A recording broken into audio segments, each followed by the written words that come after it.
আসসালামু আলাইকুম প্রিয় দর্শক, অন্য মঞ্চের আলাপচারিতায় আপনাদের সকলকে স্বাগত জানাচ্ছি। প্রিয় দর্শক শ্রোতা মণ্ডলী, আপনারা এই মুহূর্তে আমাকে যে যেখান থেকে দেখছেন এবং পরবর্তীতে যে যেখান থেকে দেখবেন, আপনাদের সকলকে জানাই আমার আন্তরিক অভিনন্দন এবং শুভেচ্ছা। পাবলিক যদি জুতা পিটা করে এই ছাত্রদেরকে, পাবলিক যদি বিভিন্ন নেতাদের ধৈরা দিগম্বর করে ধোলাই করে, এটা আমার কি করার আছে ভাই?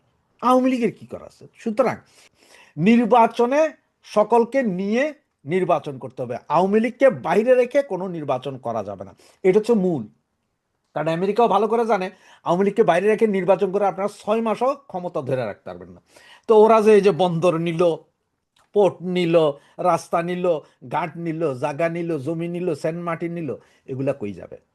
আর শেখ হাসিনার দোষ কি ছিল? শেখ হাসিনার দোষ ছিল একটাই, সেটা হচ্ছে যে উনি সেন্ট মার্টিন দিতে রাজি হন নাই, উনি বন্দর দিতে রাজি হন নাই, উনি কিনছিলেন গরিবের জন্য চাউল, উনি দিছিলেন গরিবরে বৃদ্ধ ভাতা, বয়স্ক ভাতা, পঙ্গু ভাতা, গর্ভবতী ভাতা, মহিলাদের জন্য ভাতা, এইসব ভাতা চালু করছে, মানে ভাত কাপড়ের ব্যবস্থা করছে, যেই কারণে এই সরকারের পতন ঘটাইছিল এই আমেরিকা। 2024-এর আগে কিন্তু আমেরিকা একবার ক করছিল, এটা আপনাদের নিশ্চয় সবাই খেয়াল আছে। ওই সময় কি ছিল জানেন? ওই সময় আওয়ামী লীগ সরকারকে বলা হয়েছিল যে আওয়ামী লীগ সরকার এই যে সাগরের ভেতরে যে 12টা জোন, যেখানে গ্যাস, তেল গ্যাস উত্তোলনের যে কাজ, মানে এখানে তেল গ্যাস কি পরিমাণ আছে, উত্তোলন পেলে উত্তোলন কারা করবে, এগুলো নিয়ে একটা আলোচনা ছিল। আমেরিকার খুব ইচ্ছা ছিল যেগুলো সবগুলোর কাজই তারা দায়িত্বে পাবে। আওয়ামী লীগ সরকারও ইলেকশন আছে, সুতরাং ওই সময় কিছুই বলে নাই। যেই না ইলেকশনটা শেষ হলো, আওয়ামী লীগ সরকার 3 মাসের ভেতরে আন্তর্জাতিক দরপত্র দিল। তার মানে আন্তর্জাতিকভাবে দরপত্র যে যারা আছে সকলে আসেন, আমি এক দেশ শুধুমাত্র আমেরিকারে দিব না। কারণ আওয়ামী লীগ সরকার ভালো করেই জানতো এইসব অঞ্চলে দিলেই সেন্ট মার্টিন হারাবে। আর এটাই আমেরিকান গভর্নমেন্টের উপরে লেগে গেছিল বিশাল আতঙ্ক, যে কিরে আন্তর্জাতিক দরপত্র দিলে অন্যান্য ইয়েরা যদি আসে, এই যে আপনার অন্যান্য দেশ যদি আসে, এই দরপত্র তো ওরা টিকবে না, তাহলে তো ওদের সবকিছু হবে না। কারণ ওরা যদি পুরো ব্লকটা যদি ওরা পায়, তাহলে ওইখানে ওদের বিভিন্ন জাহাজ, দরকার সাবমেরিন এনে রাখবো, দরকারে ওই যে 7 ফ্লিট এনে রেখে দিব, কারো কিছু করার নেই, আমরা তো তেল গ্যাস উত্তোলন করছি, দেখছি, খনন কাজ করছি। সুতরাং তখন আওয়ামী লীগ সরকারকে ফেলে দেওয়া ছাড়া তাদের কাছে আর কোনো উপায় ছিল না।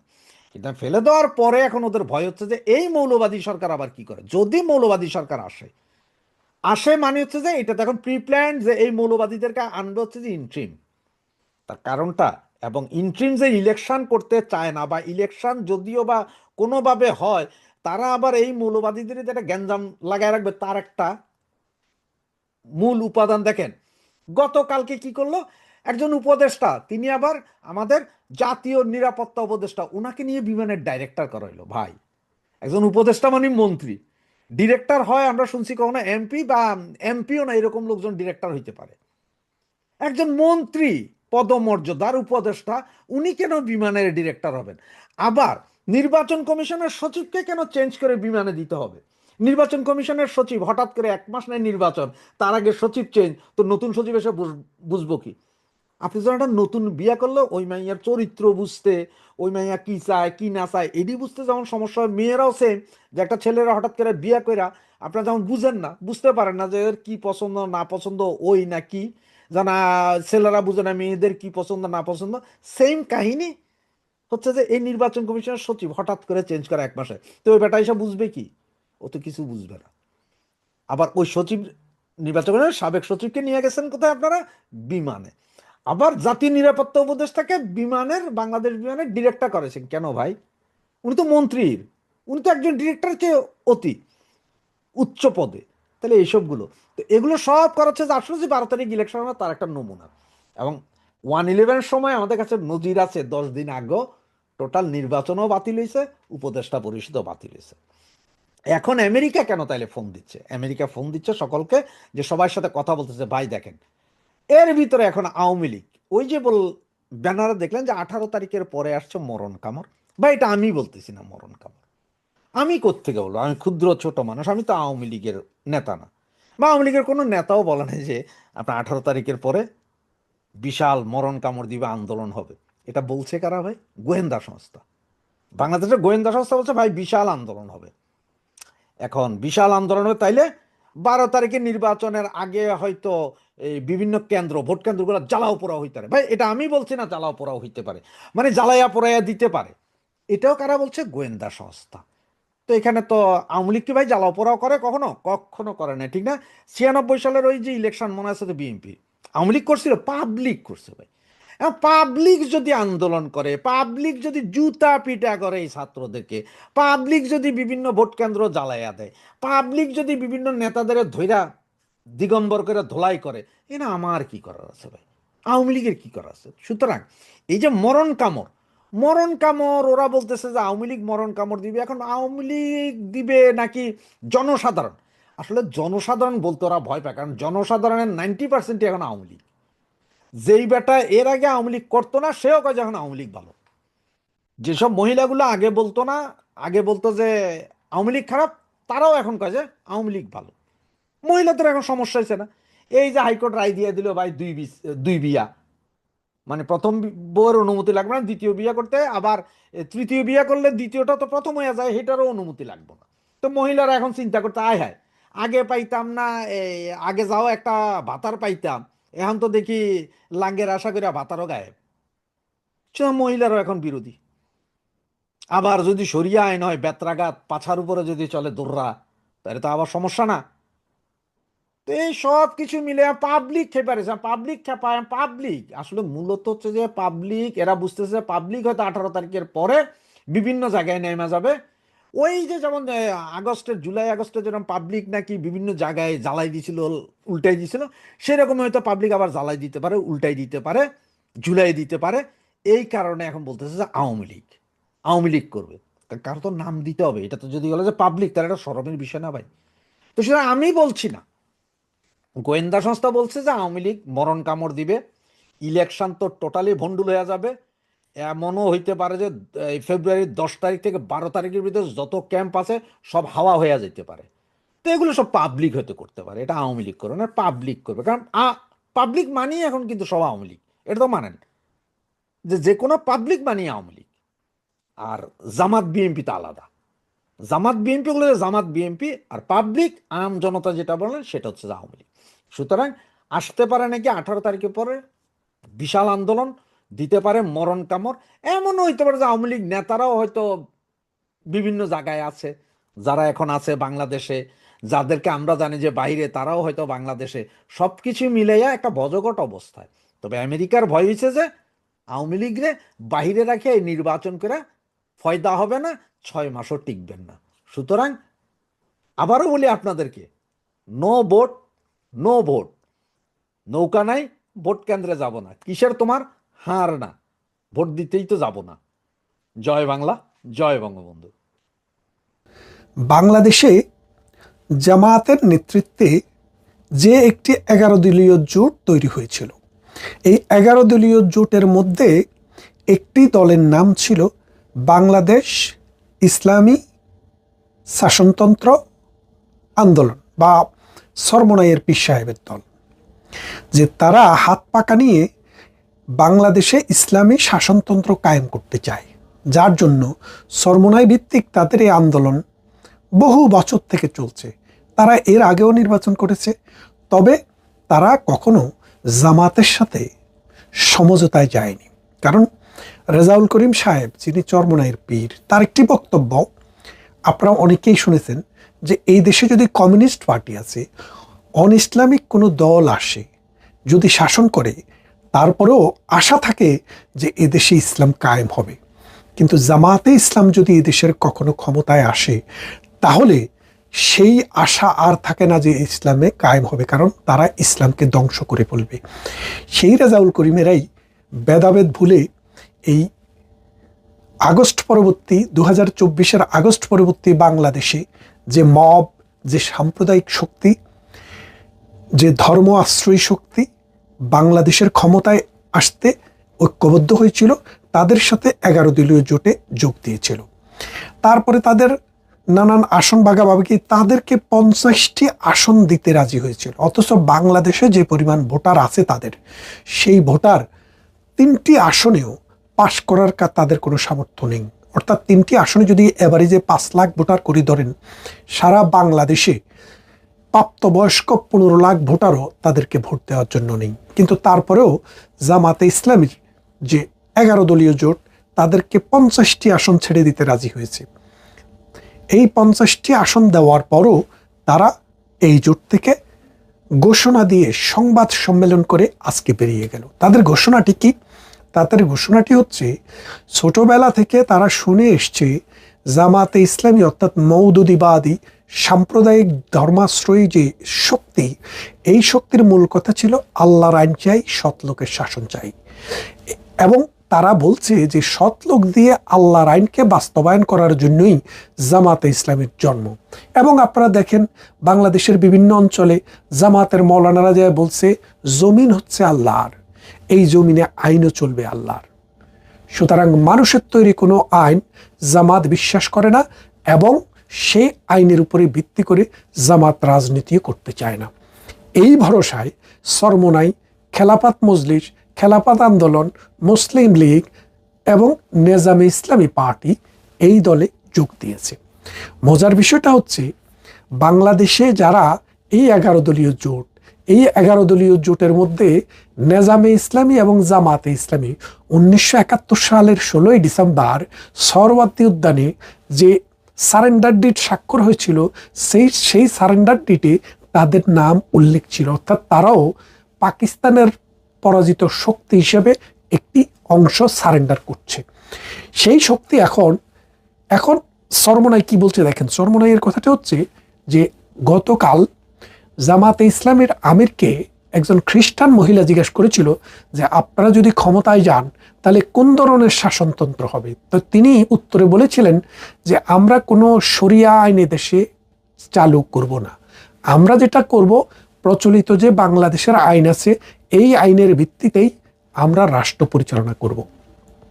এই কথা শুনে রেজাউল করিম সাহেবের দল অর্থাৎ চরমোনাইয়ের পীর সাহেবের দল তারা বললেন যে আমরা তো এদেশে খেলাফত কায়েম করতে চাই, এদেশে তো আমরা শরিয়া আইন কায়েম করতে চাই, এদেশে তো আমরা ইসলামী শাসনতন্ত্র দেখতে চাই। সুতরাং এই জন্যই তো আমরা জামাতের সাথে সকল ইসলামিক জোটের ভোট এক বাক্সে যাওয়ার জন্যই তো আন্দোলন করছিলাম। তা এখন যদি আমাদের সেই একই বক্সে ভোট না পড়ে আর ভোট পড়ার পরও সেখানে যদি ইসলামিক আইন বাস্তবায়ন না হয়, কোরআনের আইন বাস্তবায়ন না হয়, তাইলে আমরা জামাতের সাথে জোট করে লাভ কি? তাদের কথাতে যথেষ্ট যুক্তি আছে। তাদেরকে আমি অন্তত একটা বিষয়ে সাধুবাদ দেই, তাদের মধ্যে মুনাফিকি নাই। মুনাফিকের একটা চিহ্ন আছে। আগে বলেছিলেন যে জামাতে ইসলাম যদি কোনোদিন ক্ষমতায় আসে তাহলে ইসলাম আর বাংলাদেশে থাকবে না, কিন্তু এখন তারা সেই জায়গা থেকে সরে এসছেন মনে করেন না। অবশ্যই এটা মুনাফিকি না হইয়া বলতে পারে যে পরিবর্তিত পরিস্থিতিতে তারা হয়তো এই অ্যাসেসমেন্টটা তাদের বদলিয়েছেন, হঠাৎ করে তারা কিন্তু এই সিদ্ধান্তে আসেননি। কিন্তু জামাতে ইসলামের মধ্যে টোটাল মুনাফিকি। মুনাফিকিটা কি দেখেন, তারা বলেছে আল্লাহর আইন চায়, সৎলোকের শাসন চায়, জমিন আল্লাহর, শাসনতন্ত্র হবে আল্লাহর। কিন্তু তারা যে শাসনতন্ত্র এখন কায়েম করতে যাচ্ছে সেটা হচ্ছে মানুষের শাসনতন্ত্র। তাহলে তাদের মুখ এবং বুক, তাদের বিশ্বাস এবং তাদের এক্সপ্রেশন দুইটা আলাদা। এটা হচ্ছে একটা মুনাফিকের প্রথম লক্ষণ। দ্বিতীয় লক্ষণটা আমি বলি, 1971 সালের কথা যদি আপনি ধরেন, তারা বলেছিল কি আমরা মজলুমের পক্ষে, জালেমের বিপক্ষে। আপনারা সবাই জানেন 1971 সালের 26শে মার্চের কালো রাত্রিতে বাংলাদেশ কিন্তু পাকিস্তান আক্রমণ করেনি। পাকিস্তান বাহিনী এসে বাংলাদেশ আক্রমণ করে, অসংখ্য নিরীহ মানুষকে হত্যা করে। এই হত্যাযজ্ঞ যারা চালিয়েছিল তারা ছিল জালেম, আর বাংলাদেশের নিরীহ অসহায় মানুষেরা ছিল মজলুম। সেদিন জামাতে ইসলামী দাঁড়িয়েছিল পাকিস্তানের নির্যাতনকারী জালেমের পক্ষে আর মজলুমের বিপক্ষে। তাদের এটি আরেকটি চিহ্ন, মুখে যা বলে বুকে তা ধারণ করে না, মিথ্যা করে বলে। তারা আসলে জালেমেরই পক্ষে, তারা মজলুমের পক্ষে না। এখন এই যে চরমোনাইয়ের পীর সাহেব ঘোষণা দিয়ে বেরিয়ে গেল, এই নির্বাচনের প্রভাবটা কি পড়বে দেখেন। 50টা আসনের মালিক একটি দল ঘোষণা দিয়ে জামাতি অ্যালায়েন্স থেকে বেরিয়ে গেল। সেইখানে এবার আমরা বিশ্বাস করি জামাতের ভোটার বাংলাদেশে নেহায়েত কম। কেন কম? যে এই চরমোনাইয়ের 15 লাখ মানুষ, 20 লাখ মানুষ নিয়ে তারা যদি 50টি আসন পেতে পারে, তাহলে 100টি আসন সমান 40 লাখ। আর 200টি আসন সমান 80 লাখ, আর 300টি আসন সমান 120 লাখ, 1,20,00,000 মানুষ, 300টি আসন। তাহলে হিসাব করেন বাংলাদেশের যে আরো 12 কোটির মধ্যে যে আরো 11 কোটি 10.5 কোটি ভোটার, তাদের আসন সংখ্যা কত, সেটা একটু হিসাব করার বিষয় আছে। তারপরে দেখেন, এখন এই জামায়াতে ইসলামীর জোট থেকে যখন এই 6 ভাগের 1 ভাগ লোক চলে গেল, তার মানে 50টা করে যদি ধরেন 300 আসন, তার মানে 6 ভাগের 1 ভাগ, 6 ভাগের 1 ভাগ মানে কত পার্সেন্ট? প্রায় 17%, 16 থেকে 17%। তার মানে জামায়াতের নির্বাচনে জয়ী হওয়ার যে সম্ভাবনাটি ছিল, সেটি 17% রিডিউস হয়ে গেছে। এক। দ্বিতীয়ত আরেকটি বিষয় আপনাদেরকে মনে রাখতে হবে, যে বাংলাদেশে যে মৌলবাদী শাসন, বাংলাদেশে যে পাকিস্তান প্রেমীদের শাসন, বাংলাদেশে ধর্মাশ্রয়ী শাসন, বাংলাদেশে খেলাফতের শাসনের যে স্বপ্ন, এই স্বপ্নটা এই জমিনে কখনো বাস্তবায়ন করা সম্ভব না। কেন সম্ভব না? দেখেন, এই 18 কোটি মানুষ বাংলাদেশের অন্ন, বস্ত্র, বাসস্থান, শিক্ষা এবং চিকিৎসার জন্য সংগ্রাম করছে। এই সংগ্রামরত অবস্থায় বাংলাদেশ 53 বছরের স্বাধীনতার পর হাঁটি হাঁটি পা পা করে যেটুক এগিয়েছে, সেটা পাকিস্তানের চাইতে 1000 মাইল বেশি। আপনি যদি আজকের দিনটাকে বেস করে ধরেন, তারা যে পাকিস্তানের স্বপ্নে বিভোর, তারা যে মৌলবাদী শাসনের স্বপ্নে বিভোর, সেই মৌলবাদী শাসনের প্রভু যারা পাকিস্তান, তারা বাংলাদেশের চাইতে 1000 মাইল দূরে। কিভাবে দূরে? দেখেন, আজকে বাংলাদেশের একটি টাকা কিনতে চান, পাকিস্তানের 3টি টাকা আপনাকে দিতে হবে। তাহলে কি বুঝলেন? আমরা তাদের চাইতে 3 গুণ ধনী। আপনি যদি রিজার্ভের কাছে যান, আমাদের রিজার্ভ 20 থেকে 30 বিলিয়ন, আর তাদের রিজার্ভ 6 বিলিয়ন। মাথাপিছু আয় আমাদের 2700, তাদের 1500 থেকে 1600, 1800। তার মানে সব দিক থেকে, শিক্ষা, সংস্কৃতি, communication, transportation, education, health, life expectancy, সব দিক থেকে আমরা তাদের প্রভুদের চাইতে এগিয়ে। দ্বিতীয়ত, সারা বিশ্বে মৌলবাদী শাসনের যে প্রতিভূ যারা ছিল, 3-4টি দেশ, সিরিয়াতে তারা পরাজিত হয়েছে, ইরানে পরাজয়ের দ্বার প্রান্তে, ইয়েমেনে এই মৌলবাদী গোষ্ঠী ভূপাতিত হয়েছে, ইজিপ্টে সিসির গভর্নমেন্টকে শুধু পরাজিতই করেনি, সিসিকে মৃত্যুদণ্ডের রায় পর্যন্ত দিয়েছে। সুতরাং আপনারা বুঝতে পারছেন যে মৌলবাদী ধর্মভিত্তিক যে রাজনীতি, সারা বিশ্বে এটার এখন কবর রচনার পথে। বাংলাদেশে নতুন করে গাঁজা খাইয়া এখন তারা রাস্তায় নেমেছে। আপনারা জানেন যে দুবাই সাম্প্রতিক সময়ে ঘোষণা দিয়েছে যে লন্ডনের মানুষ, লন্ডনের সরকার খুবই লিবারেল, এখানে যে কোনো ধর্ম নিয়ে গবেষণা করতে পারে, চর্চা করতে পারে, রেডিক্যাল লোকেরাও এখানে এসে কিন্তু গবেষণা করে। যার কারণে দুবাই এখন ঘোষণা দিয়েছে যে লন্ডনে সরকারি স্পন্সরে কোনো ছাত্রকে আর এদেশে পড়তে আসতে দিবে না, কারণ এদেশে আসলে মৌলবাদীর চর্চা হয়। তো এটা কেন বলছে? দুবাই কি ইসলামিক রাষ্ট্র হয়ে এই লন্ডনকে, ব্রিটেনকেই এই ইসলামিক মৌলবাদীদের প্রাণকেন্দ্র হিসেবে দেখছে? হ্যাঁ, এটার একটা কারণ আছে, কারণ এই দেশের সরকারগুলো liberal, rule of law establish, যার কারণে বুদ্ধির মুক্তি এবং চিন্তার স্বাধীনতা, যে যেটা লালন করতে চায়, পালন করতে চায়, এটা করার সর্বোচ্চম উর্বর ভূমি। কিন্তু ব্রিটেন আস্তে আস্তে এখন বুঝতেছে যে এই মৌলবাদী শক্তিকে যদি এখানে বসার সুযোগ করে দেয়, আলাপ আলোচনা করার সুযোগ, কথা বলার সুযোগ এবং তাদেরকে অর্গানাইজেশনের সুযোগ দেয়, তারা আস্তে আস্তে সারা বিশ্বে মৌলবাদ উৎপাদন করবে। তাই আমেরিকা, ব্রিটেন, ইউরোপ আস্তে আস্তে তাদের ব্যাপারে কষা চলছে। সম্প্রতি আপনারা দেখেছেন আমেরিকাতে বাংলাদেশ, পাকিস্তান এবং আফগানিস্তানের মানুষের অভিবাসন বন্ধ করে দিয়েছে। ব্রিটেনে বাংলাদেশ থেকে ছাত্র এবং ভিজিটর আসা মুসলমান দেশ হিসেবে অর্ধেকটা কমিয়ে দিয়েছে। আমেরিকার পর কানাডা, অস্ট্রেলিয়া, নিউজিল্যান্ডে যান, সেখানেও একই অবস্থা। ইউরোপও কিন্তু একই পথে হাঁটছে। তার মানে এই মৌলবাদী শক্তি যতই ধর্মাশ্রয়ী রাষ্ট্র করতে চাক, যতই একটা মৌলবাদের আলখেল্লা তৈরি করতে চাক, দিন দিন তাদের জন্য শুধু বাংলার মাটি না, সমগ্র বিশ্বের মাটি আস্তে আস্তে খুব বিপজ্জনক একটা ভূমিতে পরিণত হচ্ছে। এই 18 কোটি মানুষ নিয়ে 3 দিক থেকে ভারতের ঘেরা, একদিকে এক কোনায় বর্মদস্যু। সুতরাং এই বঙ্গোপসাগরের লোনা জলে তারা একদিন পতিত হবে। সেদিন কত দূরে বলতে পারছি না, তবে এটা বলা যায় যে তাদেরকে এই বঙ্গোপসাগরের লোনা জল খেয়ে মরা ছাড়া অন্য কোনো জিনিস থাকবে না। কারণ সারা পৃথিবী এখন বুদ্ধিভিত্তিক, বিজ্ঞানভিত্তিক, সমাজভিত্তিক, মানুষভিত্তিক, মানবতাভিত্তিক শাসন চালু করছে। আর তার বিপরীতে 1500 বছর, 1600 বছর, 2000 বছর আগের বস্তা পচা যে তথ্য, ওইসব তথ্য দিয়ে ইসলামের মোড়কে বাংলাদেশের মানুষের কাছে খাওয়ানোর চেষ্টা করছে। 1971 সালে তারা ঘর ঘর থেকে নারীদেরকে ধরে এনে নিজেদের মা বোনদেরকে পাকিস্তানিদের হাতে গনিমতের মাল হিসেবে তুলে দিয়েছে। 2.5 লক্ষ নারী ধর্ষিত হয়েছে, 30 লক্ষ মানুষ জীবন দিয়েছে। 1 কোটি মানুষ বাংলাদেশ থেকে ইন্ডিয়াতে হিজরত করে তারা আশ্রয় শিবিরে আশ্রয় নিয়েছে। সেই দেশটি মানুষের চেষ্টায়, সাধনায়, চিন্তায়, কষ্টে স্বাধীন হয়েছে। তারা স্বাধীনতার বিরোধী শক্তি। আজকে আমাদের এই পতাকাকে তারা খামচে ধরার চেষ্টা করেছে। সেখান থেকে 1 উইকেট পতন হয়েছে, অর্থাৎ সরমোনাই চলে যাওয়ার পর তাদের 17 থেকে 20% ক্যাপাসিটি আজকে রিডিউস হয়ে গেছে। তাদের সাথে কর্নেল অলির দলও আছে, 8টি নাকি 9টি আসন দিয়েছে। নিজের আসনটিতে পাশ করবে কিনা সেটা সন্দেহ আছে। সেই অলির দলের একজন মানুষকে অলি ছাড়া আর কেউ চিনে না। প্রতি বছর বছর অলি নতুন নতুন কথা বলেন। আরেকটা বাটপার আপনি জানেন, খেলাফত, ওই যে মামুনুল হক 501 নাম্বার রুমে আরেকজনের বউ নিয়ে ধরা পড়েছে। বাংলাদেশের আইনে প্রথম বউয়ের পারমিশন ছাড়া বিয়ে করা অবৈধ এবং সেটা শাস্তিযোগ্য অপরাধ।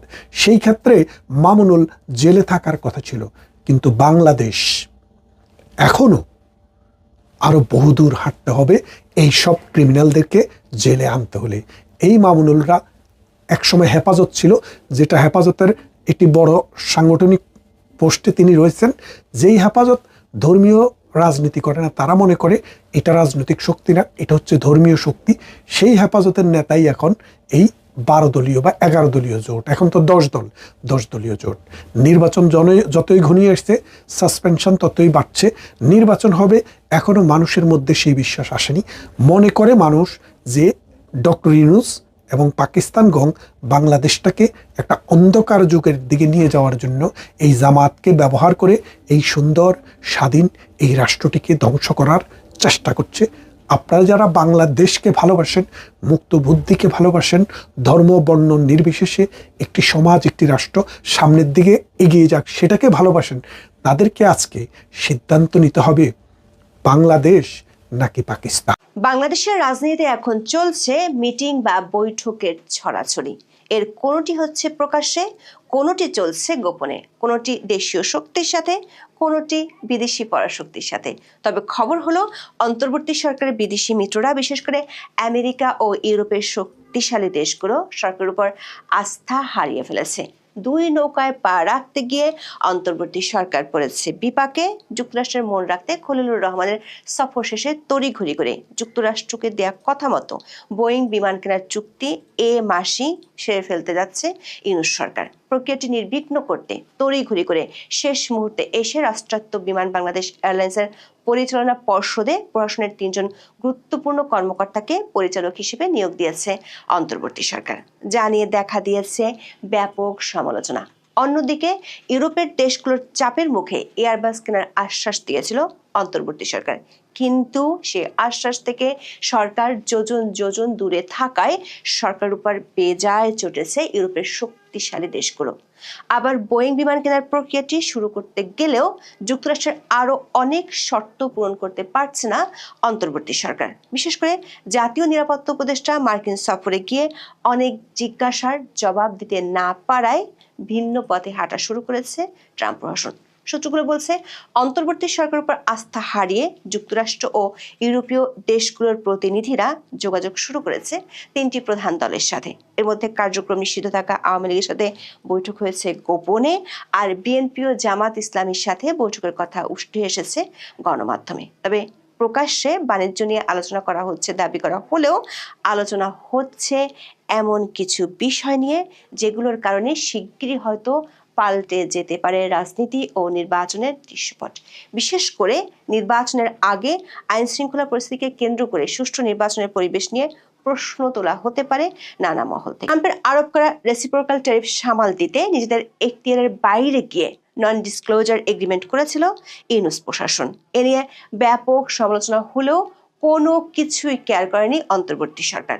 শুধু তাই নয়, দেশের টাকা গচ্চা দিয়ে যুক্তরাষ্ট্র থেকে তুলনামূলক বেশি দামে কম আমদানি করেছে। কারণ রাশিয়ান গমের দাম কম হলেও যুক্তরাষ্ট্রের বাজার ও দুই দেশের মধ্যে স্বাক্ষরিত বাণিজ্য চুক্তি রক্ষা করাকে গুরুত্ব দিয়েছে অন্তর্বর্তী সরকার। গত অক্টোবরে যুক্তরাষ্ট্র থেকে যে গম আমদানি করা হয় তার দাম প্রতি টনে রাশিয়ার গমের তুলনায় $80 বেশি ছিল।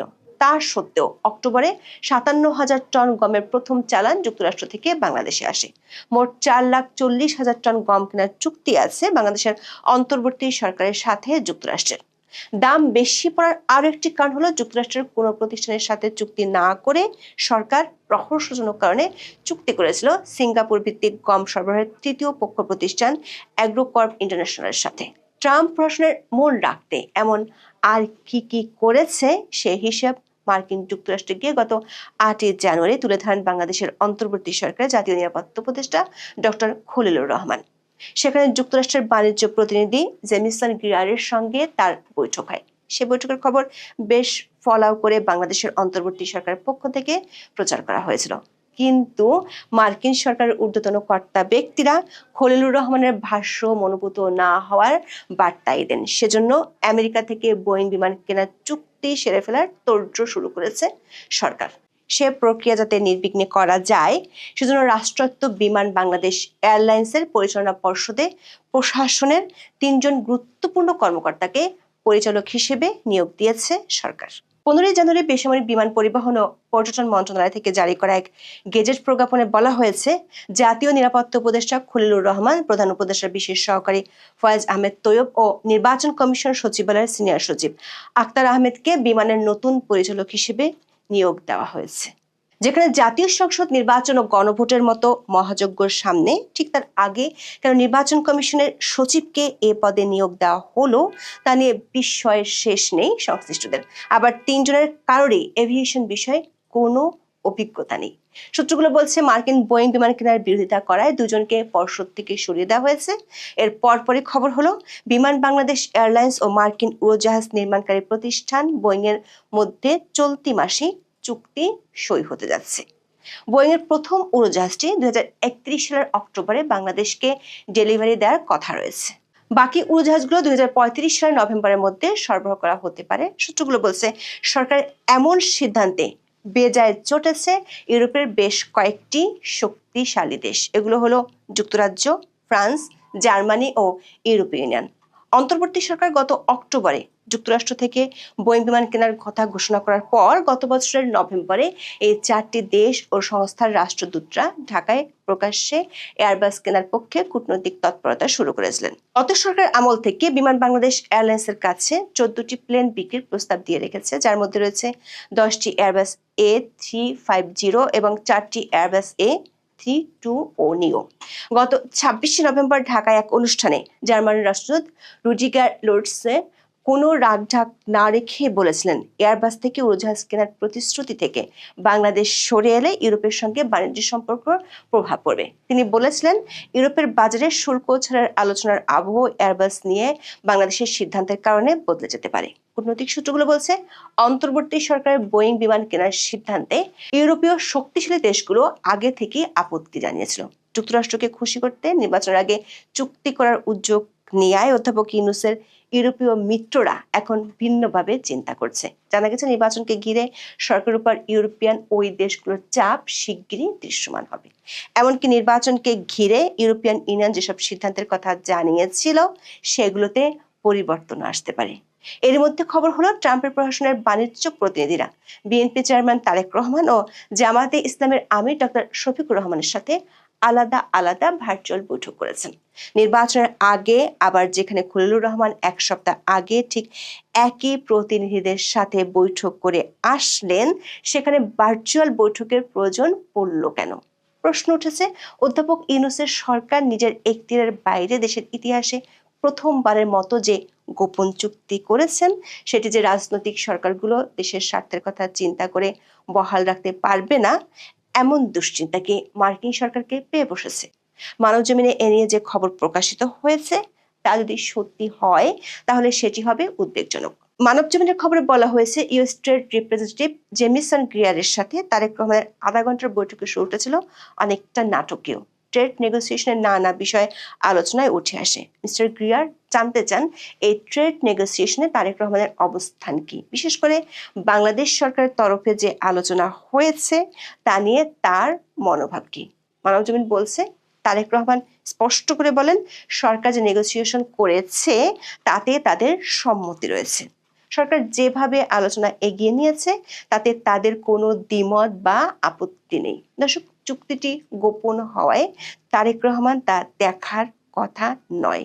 তাহলে সরকারে যাওয়ার আগে চুক্তি না দেখে তারেক রহমান কিভাবে এবং কেন এই নিশ্চয়তা দিচ্ছেন?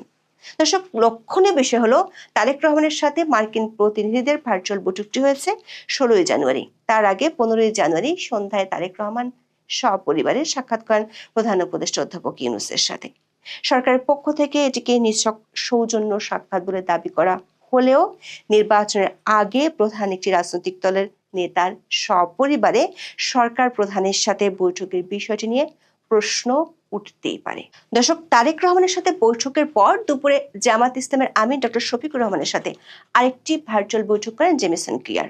অবশ্য জামাত ইসলামী যে প্রেস রিলিজ দিয়েছে সেখানে তারেক রহমানের মতো নিশ্চয়তা দেওয়ার কথা বলা নেই। সূত্রগুলো বলছে অধ্যাপক ইউনূসের প্রশাসনের উপর বিরক্ত হয়ে মার্কিন প্রশাসন এবার রাজনৈতিক দলগুলোর সাথে যোগাযোগ করা শুরু করেছে। বাংলাদেশে নিযুক্ত মার্কিন নতুন রাষ্ট্রদূত ব্রেন্ট ক্রিস্টেনসেন বাংলাদেশে বেশ কয়েকটি রাজনৈতিক দলের নেতার সাথে অনানুষ্ঠানিক বৈঠক করেছেন। এর মধ্যে কার্যক্রম নিষিদ্ধ থাকা আওয়ামী লীগের 2 জন শীর্ষ পর্যায়ের নেতার সাথে বৈঠকের খবর জানা গেছে। মার্কিন স্টেট ডিপার্টমেন্টের 2 জন ঊর্ধ্বতন কর্মকর্তার সাথে আওয়ামী লীগের শীর্ষ পর্যায়ের নেতাদের সাথে ভার্চুয়াল বৈঠক হয়েছে। একইভাবে ইউরোপীয় কয়েকটি দেশের প্রতিনিধিরাও আওয়ামী লীগের নেতাদের সাথে বৈঠক করেছে। একটি সূত্র জানা গেছে আওয়ামী লীগের পক্ষ থেকে 18 জানুয়ারির পর বড় ধরনের কর্মসূচি ঘোষণা করা হবে। নো ভোট নো ভোট এই স্লোগানে কর্মসূচি দিবে কার্যক্রম নিষিদ্ধ থাকা দলটি। ওই কর্মসূচির পরপরই বিদেশি শক্তি যারা এতদিন অধ্যাপক ইউনূসের মিত্র বলে পরিচিত ছিল তারাও নানা ধরনের বিবৃতি দিতে পারে। সেখানে সামনে আসবে ইনক্লুসিভ বা অন্তর্ভুক্তিমূলক নির্বাচনের কথা। আবার বিদেশি এসব শক্তিগুলো আইন শৃঙ্খলার অবনতি এবং জঙ্গিবাদ ইস্যুটিও সামনে নিয়ে আসতে পারে। এমনিতেই সরকার কোনোভাবেই আইন শৃঙ্খলা পরিস্থিতি কোনোভাবেই নিয়ন্ত্রণ করতে পারছে না। 16ই জানুয়ারি ময়মনসিংহ 1 আসনে বিএনপির এক বিদ্রোহী প্রার্থীর সমর্থককে ছুরিকাঘাতে হত্যা করা হয়েছে। শুক্রবার সন্ধ্যা 6টার দিকে ধোবাউড়া উপজেলার ঘোষগাঁও ইউনিয়নের এরশাদ বাজার এলাকায় এই ঘটনা ঘটে। অন্যদিকে গাইবান্ধা 3 আসনের স্বতন্ত্র প্রার্থী আইজার রহমানকে রংপুরে অজ্ঞান অবস্থায় উদ্ধার করেছে পুলিশ। অন্যদিকে খোদ নির্বাচন ভবনেই দেখা গেছে ইতিহাসের নজিরবিহীন ঘটনা। দ্বৈত নাগরিকত্বের জেরে শেরপুর 2 আসনে বিএনপি প্রার্থী ফাহিম চৌধুরীর প্রার্থিতা বাতিল চেয়ে আপিল করেছিলেন ইয়াজ দাইন নামের এক ভোটার। নির্বাচন কমিশনের আপিল শুনানির দিন তাকে ভবন থেকে বের করে রাস্তায় এনে বেধড়ক মারধর